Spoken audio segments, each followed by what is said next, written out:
സിനിമയിൽ അഭിനയിക്കാൻ നേരത്തെ തന്നെ മകനോട് പറഞ്ഞിരുന്നതായി നടൻ മോഹൻലാൽ പറയുന്നു. മകൻ പ്രണവിന്റെ സിനിമാ പ്രവേശനത്തെക്കുറിച്ച് മോഹൻലാൽ വ്യക്തമാക്കുന്നത് ഇങ്ങനെയാണ്.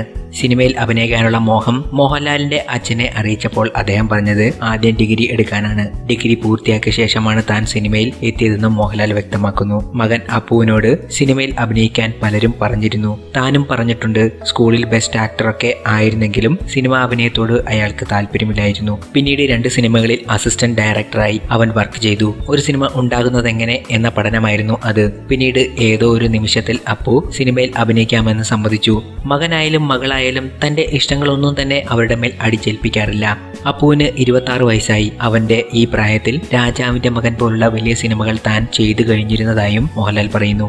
അപ്പുവിന് വേണ്ടി 1-2 സിനിമകൾ തന്നെ കൊണ്ട് ഹെൽപ്പ് ചെയ്യാൻ പറ്റിയേക്കാം. അല്ലാതെ ഒരു സെറ്റിൽ പോകുമ്പോൾ ഇങ്ങനെ ചെയ്യണം, അങ്ങനെ അഭിനയിക്കണം എന്നൊന്നും പറഞ്ഞു കൊടുക്കാനാകില്ല. ഇതൊരു മേക്ക് ബിലീഫാണ്. സ്വന്തമായി ഒരു ശൈലി പ്രണവ് ഉണ്ടാക്കിയെടുക്കണമെന്നും മോഹൻലാൽ വ്യക്തമാക്കുന്നു.